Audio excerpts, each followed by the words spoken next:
We have an injury update on Will Ospreay, plus future plans for the AEW World title have been revealed, and in a Cultaholic exclusive, a WWE star has been challenged to a TNA Dream Match. It's all in the Cultaholic Wrestling news right now. Last night on Dynamite TE, we saw Big Willie on our screen for the first time in a hot minute. Last time we saw him, he was getting his neck all banged up and knackered, courtesy of a steel chair and Claudio. Yeah, but he did it to get over the line, bruv. We got the title back, says Will Ospreay, but in doing that, he also reveals that he kept a neck injury secret from the AEW medical team just so they could get the title back from the Death Riders. That's what he says here. He says he's had neck problems for the last 10 months, says Will Ospreay, something that he did not inform AEW's medical team about, and it was something that came to light following All In Texas. In terms of what that injury is, it is 2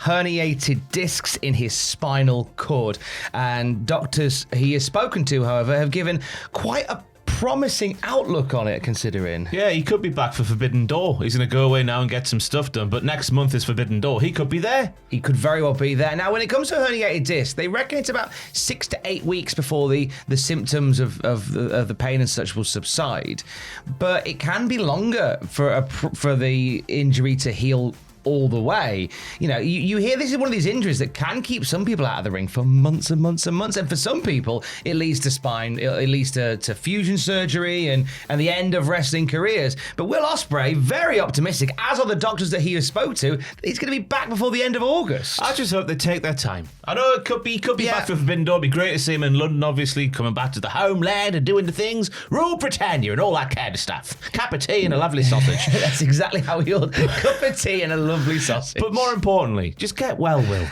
Just take your time. It'll be fine. AEW will be there when you get back. It'll be fine. I can imagine that it stings a little bit if you're not going to be physically well to compete at Forbidden Door, which is on your doorstep, and it's a big homecoming for Will Ospreay, as was Wembley last year. I think we'll probably see him turn up and go, hello, cup of tea and a sausage. Yeah, in the Royal box. In the Royal box. With a white glove on like Michael Jackson or Queen Elizabeth II, one of the two. That would be a nice thing to see. Just a nice little polite wave for him.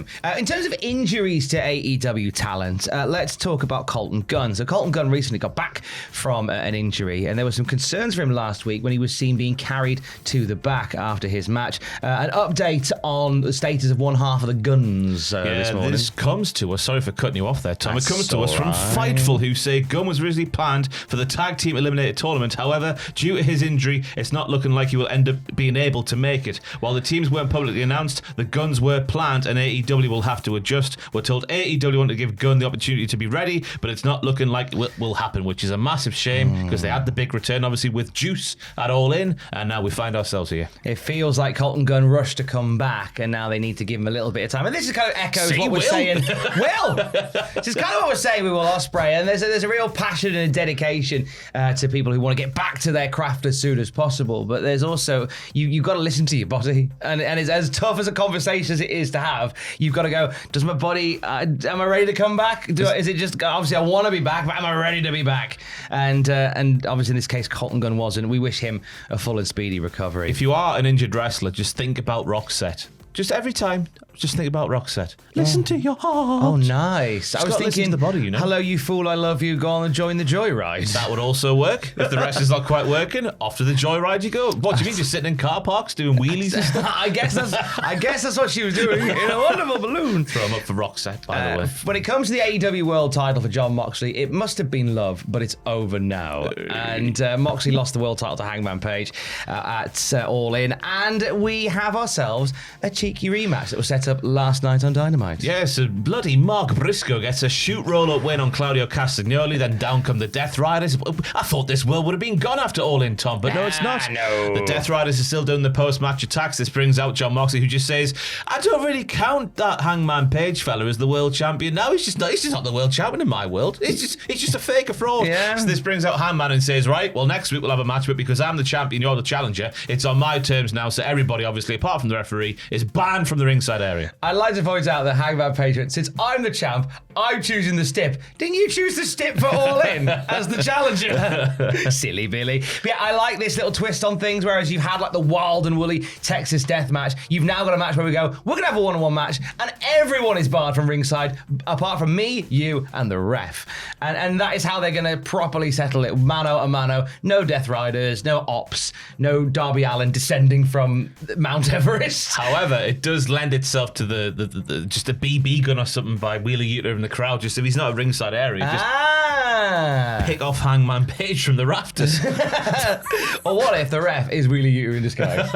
Have we considered that at all? That's going down next week on Dynamite. A big main event for the world title, a rematch, and also top marks to AEW's graphics department, who within 19 seconds of that match being announced, not only had Tony Khan agreed to it via the headset, but there's a graphic on the screen behind him. That's amazing. I tell you what, there's something to that. Remember that actress lady who appeared on AEW? And I was like, those wrestlers know what is going to happen before it actually happens. Oh yeah, she might be onto something there. She might be onto something. Either that, or the graphics departments in wrestling companies are on the kind of stuff that I need to upgrade to. Now, we last night had a chat exclusively to the new TNA X Division champion, Leon Slater. I had a lovely chat with my boy Leon last night, speaking exclusively to Cultaholic, ahead of his first appearance on Impact tonight as X Division champion, and AJ Styles turning up at Slammiversary to celebrate with him. Turns out that was a shoot, brother. Yeah, he says that reaction was 100% real and 100%. Oh, sorry, 1,000%. I've not got my glasses on. 1,000% real and 1,000% genuine. I saw AJ backstage and I said, I'd really appreciate it if you could watch my match, obviously. I'd love any feedback afterwards. And then, obviously, the moment happened of the ref hitting 3 and me hitting the X Division belt. I'm there celebrating with my family, with all the fans in the arena, and then get ready to fly. Hits and I lose my mind. He said, had he known that AJ was coming out, he might have been a bit more stoic about it, but you could see him in the ring, just like doing laps in the ring, going, let's go! Oh, he was like a horse high on ketamine, wasn't he? Just galloping around that ring. Go, AJ! There's a lovely photo that did the rounds